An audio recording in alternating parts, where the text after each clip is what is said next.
기도의 11조 이제 이틀날인데 이렇게 오늘까지 하게 되면요, 이제 내일 하루가 남습니다. 여러분 내일까지 꼭 나오셔서 승리하시기를 주님의 이름으로 축복합니다.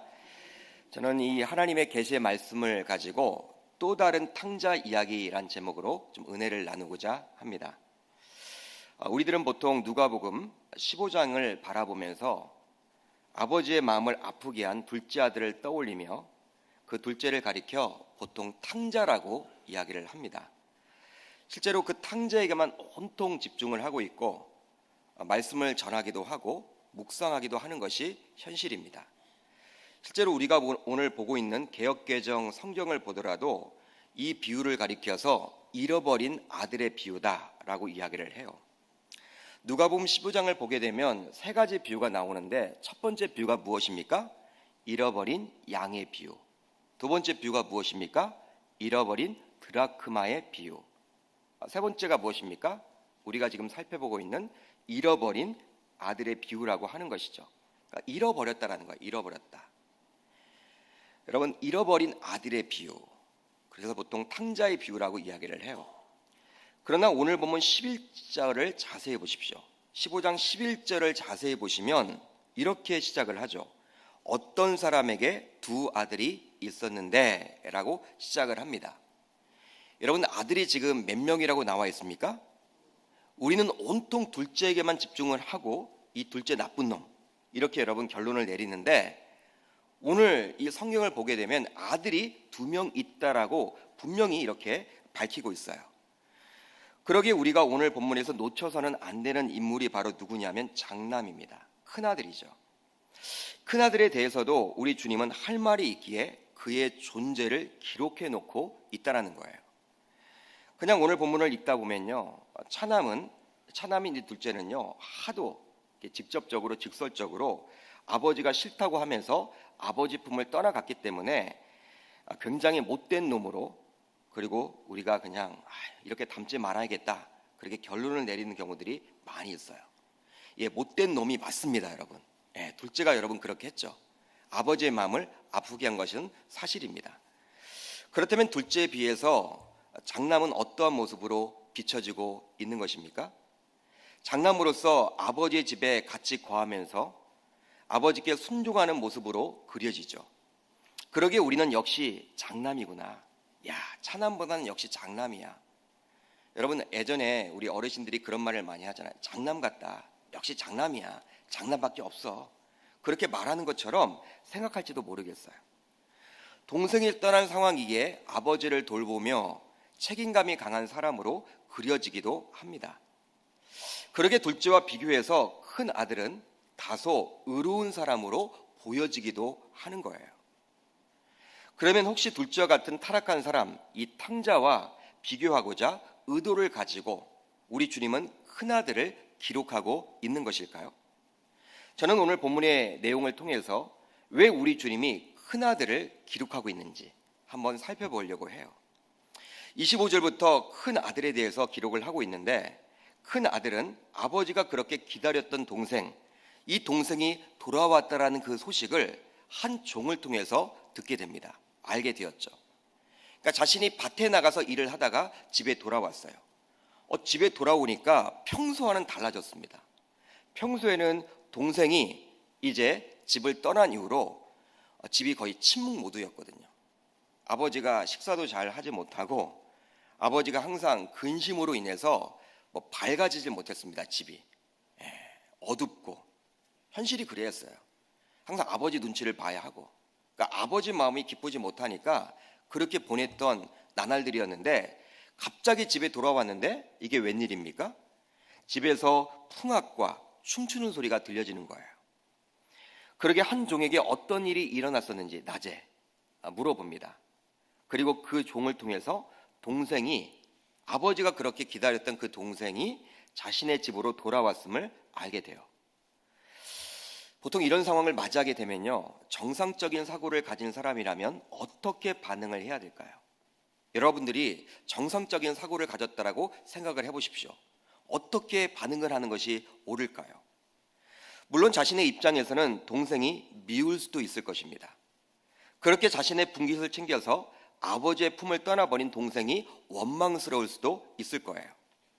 그러나 둘째가 집을 나간 이후로 아버지가 항상 그것을 마음 아파하고 집 밖에 나가서 언제 동생이 돌아올지를 기다렸기에 아버지를 보아서라도 집안에 바로 들어와 있어야 하는 거예요.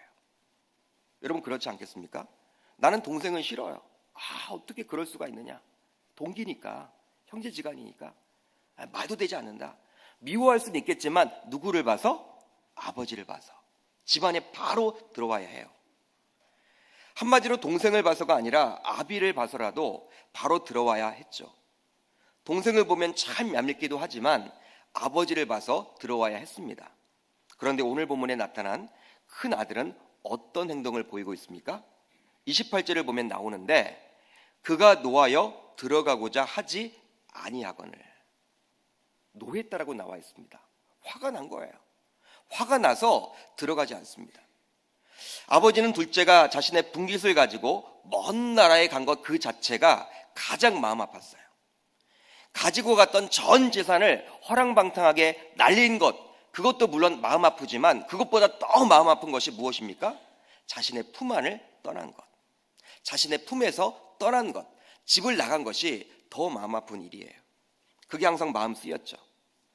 그런데 이전 둘째가 돌아와서 너무 기쁜 나머지 잔치를 열었는데 이젠 집에 남아있던 큰 아들이 화를 내면서 그 잔치에 참여하지 않겠다라고 이야기를 합니다.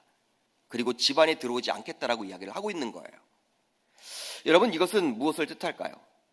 큰아들도 아비의 입장에서는 또 다른 탕자임을 의미하고 있는 것이죠.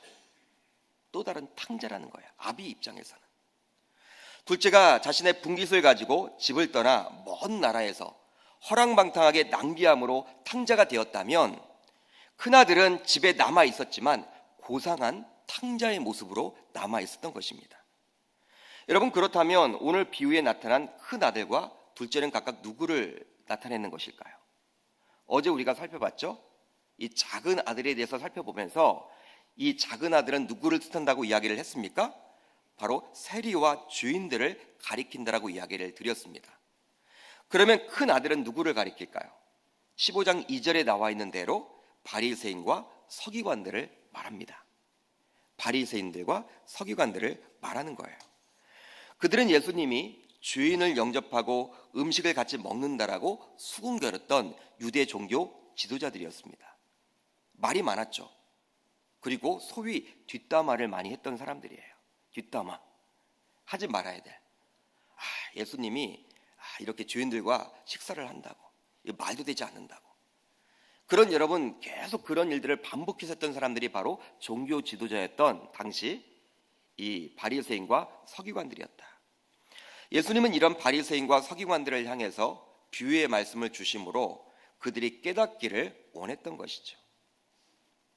그렇다면 아비의 입장에서는 왜 큰 아들이 탕자였습니까? 여러분 아비의 입장에서는 왜 큰 아들이 탕자였느냐 한번 살펴보려고 해요. 먼저 아버지를 자발적인 사랑이 아닌 의무감으로 섬겼기 때문에 그는 아비의 입장에서는 탕자였음을 알 수가 있는 거예요. 한번 따라합니다. 아버지를 자발적인 사랑이 아닌 의무감으로 섬겼기 때문입니다. 본문 29절을 한번 우리가 같이 읽어보도록 합니다. 29절입니다. 시작. 아버지께 대답하여 이르되 내가 여러 해 아버지를 섬겨 명을 어김이 없거늘.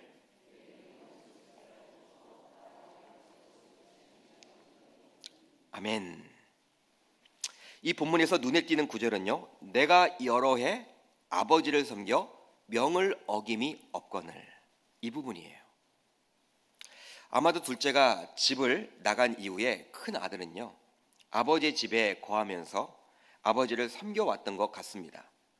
아마도 아버지의 명을 받아서 일을 해왔던 것 같아요. 오늘 본문을 보더라도 밭에서 일하다가 돌아왔죠. 밭에서 일을 하다가 돌아왔다라고 나와 있기 때문에 그러한 구절을 통해서 알 수 있듯이 일을 열심히 했던 아들이었음을 알 수가 있어요. 그런데 문제는요, 이것을 기쁨으로 해온 것이 아니라 억지로 해온 것이에요. 억지로. 의무감에서 해온 거예요. 실제로 내가 여러 해 아버지를 섬겨라는 구절을 NIV 영어 성경을 통해서 살펴보면 다음과 같은 해석이 가능합니다. 여러분들이 영어 성경 가지고 있는 분들은 NIV 한번 보시면 좋을 것 같아요. 내가 여러 해 아버지를 섬겨, 이 뜻이 어떤 뜻이냐면 내가 여러 해 아버지를 위해 노예처럼 일해. 자신을 어떻게 표현하고 있어요? 노예라고. 여기에 쓰인 섬겨라는 헬라어 단어 둘류오라는 단어에는요, 둘류오라는 단어에는 종처럼 섬긴다라는 의미가 있습니다. 종처럼 섬긴다. 그러니까 둘로스가 동 아닙니까, 여러분? 그러니까 둘류오라는 단어는 바로 종처럼 섬겼다. 즉 종처럼 노예처럼 의무감에서 아버지를 수년 동안 섬겼음을 이야기해주고 있는 거예요. 물론 어떤 일에 성과를 낼 때는 의무감이 필요합니다. 의무적으로 해야죠. 책임감이 필요합니다. 저는 그것을 부정하고 싶은 마음은 전혀 없어요. 그러나 아들이라면 아버지를 섬길 때 마치 종과 같이 노예와 같이 눈치나 보면서 의무감에서 책임감을 가지고 해서는 안 되는 거예요. 오늘 본문에 나오는 첫째는 장남으로서 동생이 떠난 이후로 아버지에게 순종하기는 했는데요, 바로 기쁨으로 자발적으로 하지 못하고 어떻게? 의무감에서. 그러니까 의무감에서 순종하는 거예요. 보통 우리가 자부들이 시어머님, 시아버님을 대할 때 의무감에서 해야 되는 것처럼. 근데 여러분, 아들이 지금 아버지를 섬길 때 이 종처럼 섬겼다라는 거예요. 종처럼. 결국 의무감으로 억지로 일을 했기 때문에 자신이 손해를 본다라는 생각이 들자 수년 동안 해왔던 억울한 일들이 생각이 난 것입니다. 여러분, 실제로 어떻게 표현을 하고 있어요? 이 장남이 내게는 염소 새끼라도 주어 나와 내 버치로 즐기게 하신 일이 없더니, 이렇게 말함으로 서운한 감정을 아버지에게 지금 표현해주고 있는 거예요. 한마디로 이런 말이겠죠. 아버지, 너무하신 것 아니에요? 아버지 지금 정말 너무하는 거예요.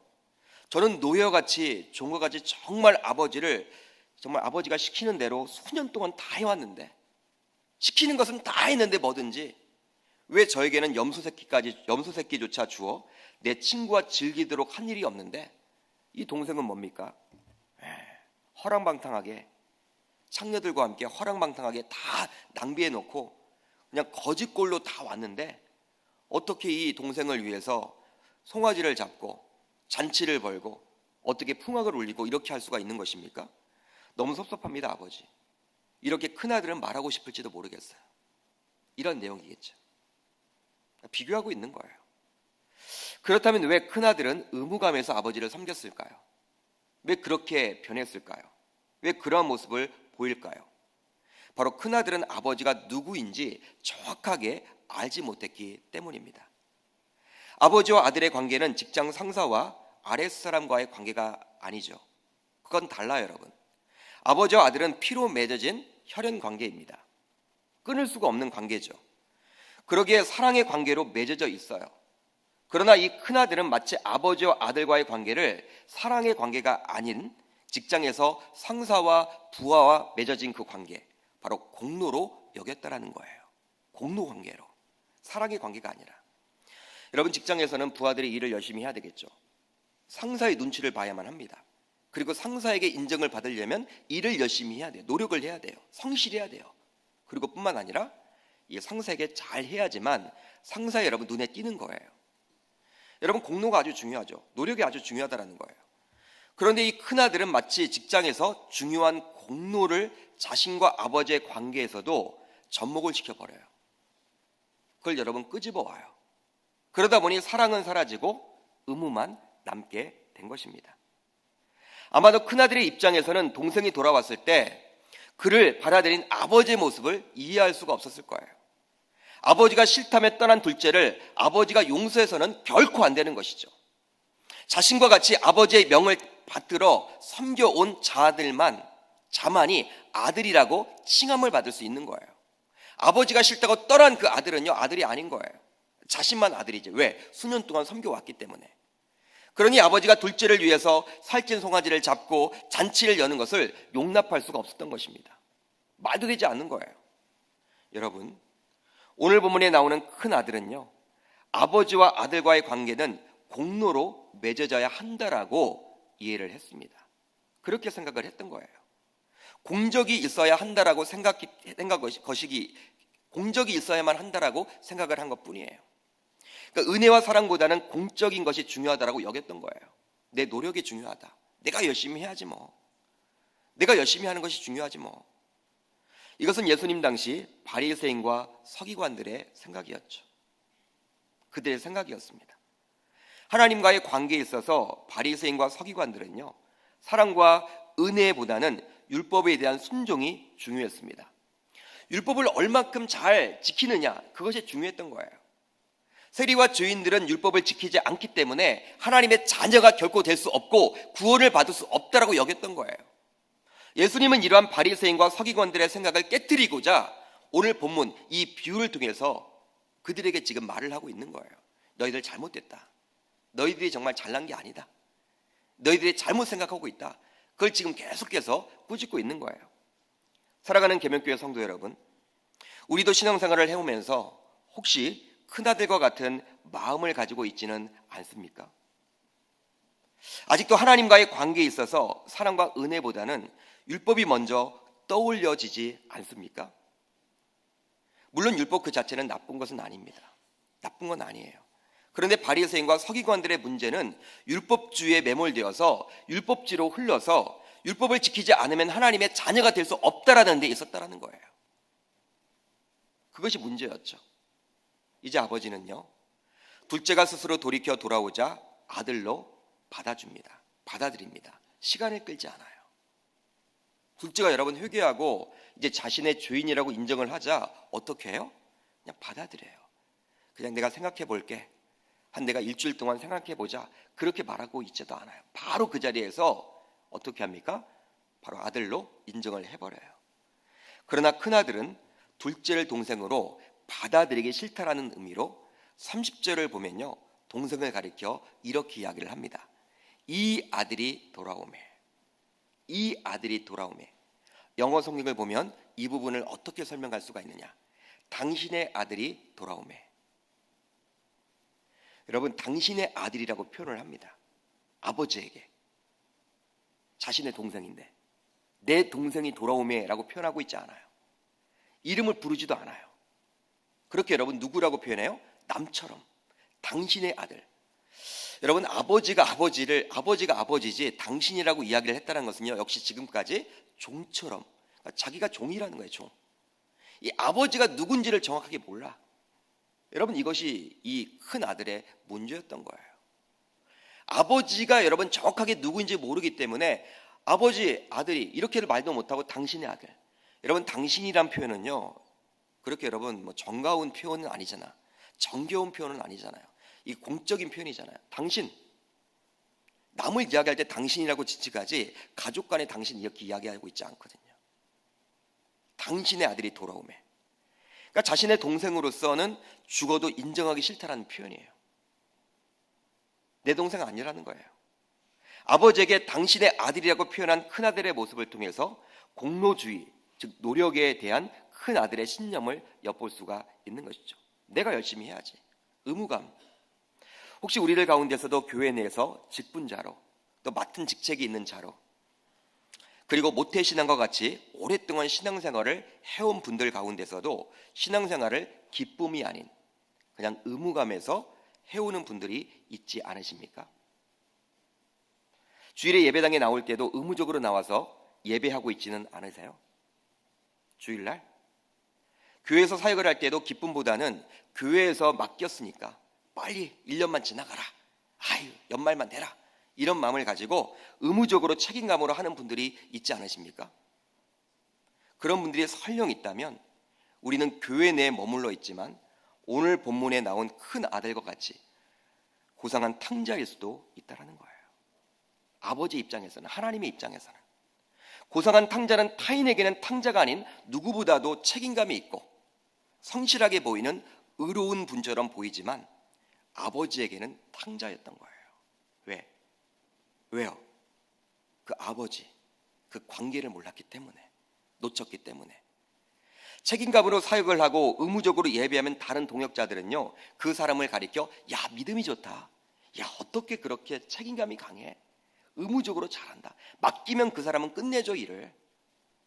남들은 다 여러분들 믿음이 좋다라고 이야기를 해요.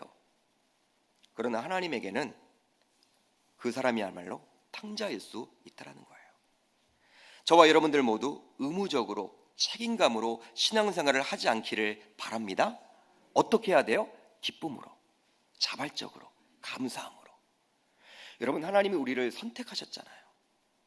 밖에 나가보면 예수 안 믿는 사람이 훨씬 많다니까요. 여러분, 우리는 이게 믿어지잖아요. 여러분, 남들이 여러분 우리를 보면 미쳤다고 이야기를 할 거야. 야, 10월 9일 차라리 늦잠을 자지, 아니면 놀러를 가지. 이게 지금 5시 10분까지 나와서 뭐 하는 거냐? 새벽마다. 아마 우리들 보고 돌았다라고 이야기를 할 수도 있을 거예요. 근데 여러분, 우리는 나오지 않을 수가 없는 거야. 너무 좋기 때문에. 성경을 보면 이게 하나님의 말씀으로 믿어져. 내가 오늘 밤 죽어도 나는 천국에 간다라는 확신이 생겨. 여러분, 나를 위해서 십자가에 달리신 그 예수님만 바라보면, 그 십자가만 바라보면 눈물이 나. 여러분, 세상 사람들은 그게 안 되는데 우린 이게 돼. 여러분, 이게 얼마나 감사한 일이에요. 안 믿는 분들이 얼마나 많아요.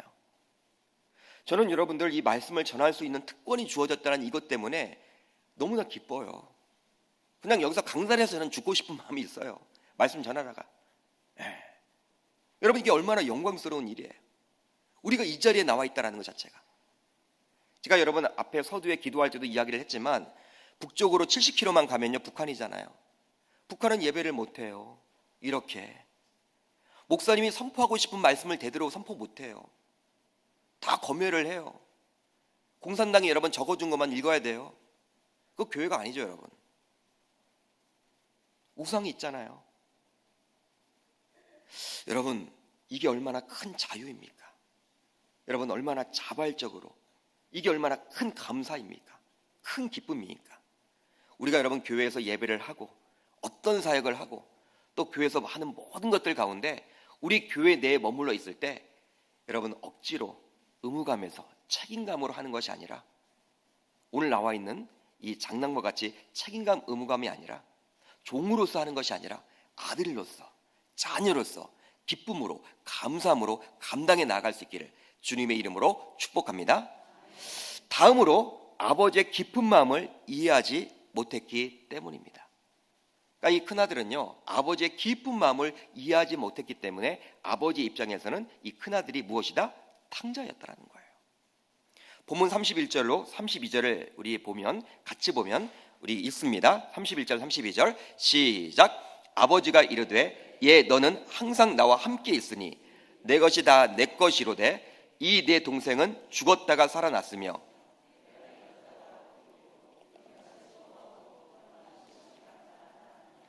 아멘. 큰아들이 탕자가 아니라 진정한 아들이었다면요, 아버지의 마음을 정확하게 이해를 했어야 했습니다. 진정한 아들이라면 동생이 떠나고 나서 말은 하지 않으시고 내색은 하지 않더라도 아버지의 마음이 과연 어떤지 살펴야 했어요. 그리고 아버지의 마음을 정확하게 읽고 마음을 편하게 해드려야 했죠. 물론 아버지는 둘째가 신경이 많이 쓰였죠.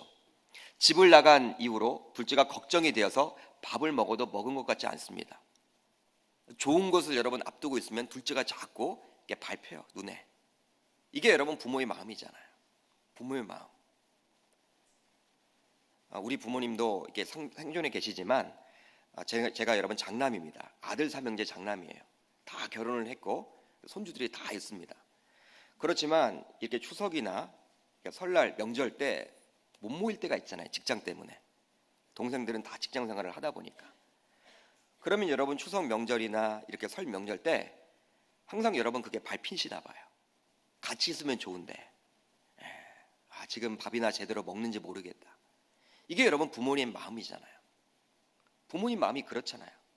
멀리 떨어져 있으면 더 보고 싶고. 여러분 둘째가 지금 나갔는데 물론 재산을 많이 가지고 나갔죠. 그렇지만 밥은 제대로 챙겨 먹는 건가? 여러분 걱정이 되지 않겠습니까? 어느 순간 웃음꽃이 사라졌어요, 집안에서. 그런데 첫째는 이런 아버지의 마음을 잘 몰랐던 것 같습니다.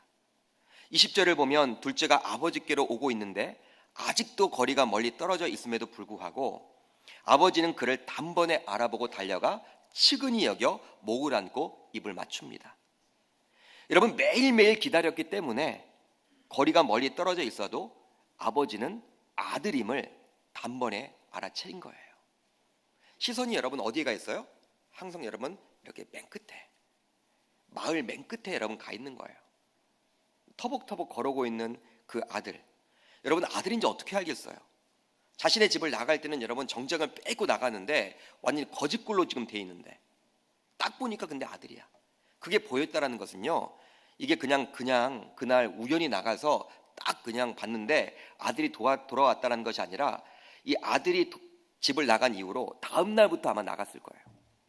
수년 동안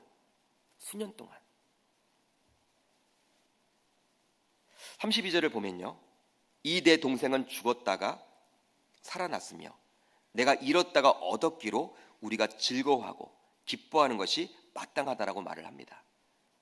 죽었다가 살아났으며 잃었다가 얻었기 때문에 기쁘다라고 표현을 하고 있죠. 이것은 바로 아버지의 참 마음, 깊은 마음인 거예요. 그런데 큰 아들은 이것을 이해하지 못한 것입니다.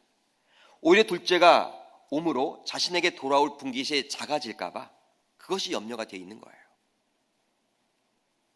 이것이 바로 큰 아들이 그렇게 둘째를 반대한 솔직한 마음이었죠. 재산이 줄어들까 봐, 자신이 받아야 될 그 나머지 몫이 여러분 사라질까 봐. 여러분, 이것을 눈치챈 아버지는 31절에서 이렇게 이야기를 합니다. 아버지가 이르되 너는 항상 나와 함께 있으니 내 것이다. 누구 것이다? 내 것이로다. 내 것이다. 내 것이로되 라고 말을 해요. 여러분, 이 큰아들의 마음을 아버지가 정확하게 알고 있죠. 정확하게 알고 있습니다. 내 것이다. 내 것이야. 내 거야. 너는 항상 나와 함께 있잖아.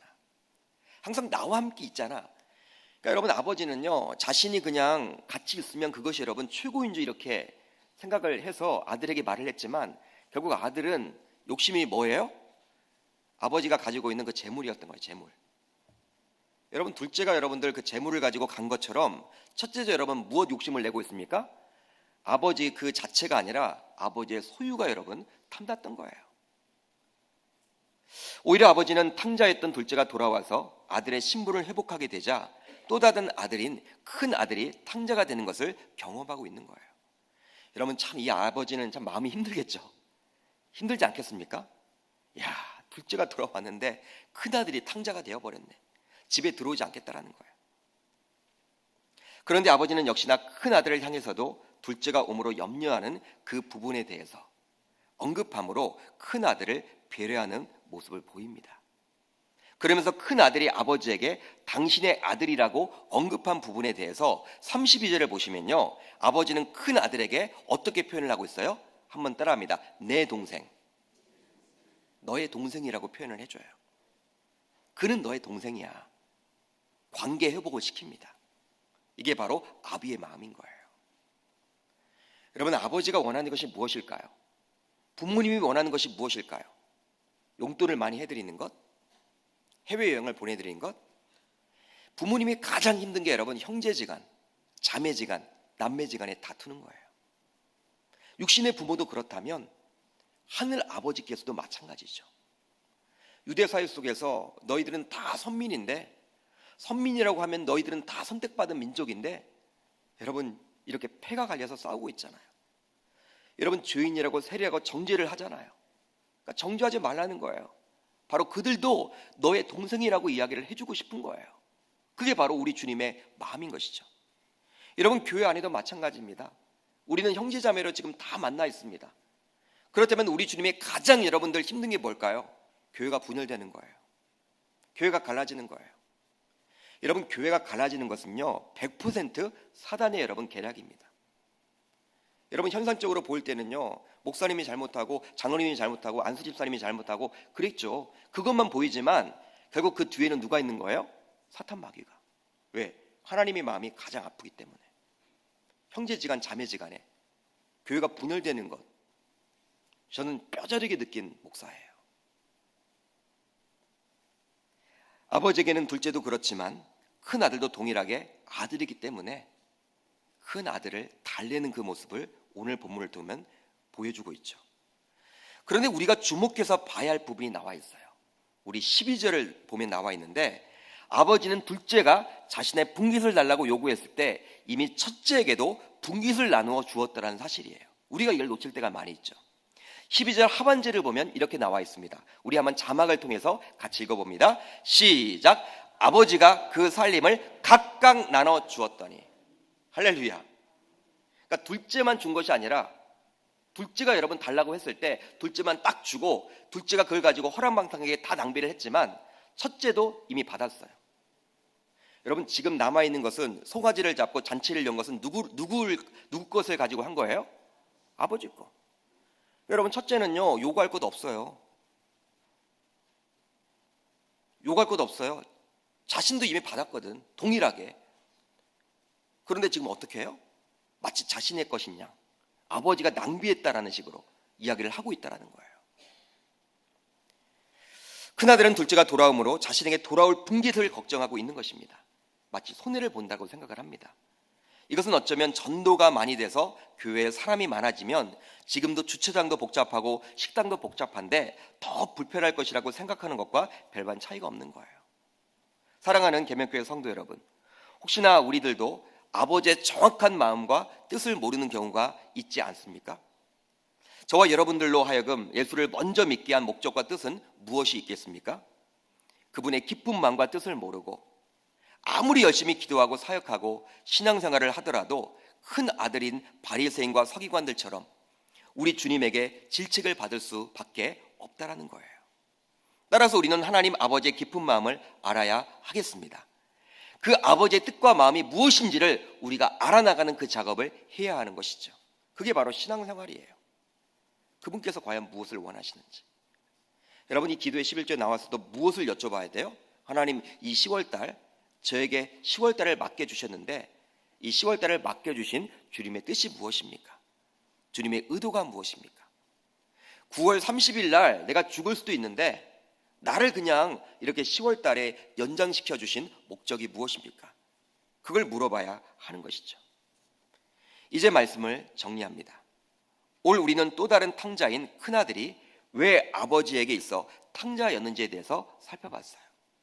그 이유는 아버지를 자발적인 사랑이 아닌 의무감에서 섬겼기 때문에, 그리고 아버지의 깊은 마음을 이해하지 못했기 때문에, 이런 두 가지 이유로 큰아들은 또 다른 탕자입니다. 남들이 보기에는 탕자가 아니죠. 성실하고 정직하고 아주 의로운 사람처럼 여겨지지만 아버지의 입장에서는 자신의 품을 떠난 둘째 못지않게 자신의 마음을 아프게 한 탕자가 맞습니다. 저를 포함하여 여기 계신 많은 분들은 아마도 집 나간 탕자이기보다는 어쩌면 집안에 있는 탕자인 큰아들과 같은 모습이 있지 않나 생각을 해봅니다. 저를 포함해서. 큰아들과 같은 유선적인 탕자로서 살아가지 않을 수 있기를 주의 이름으로 축복합니다. 그런 은혜가 있기를 주님의 이름으로 축복합니다.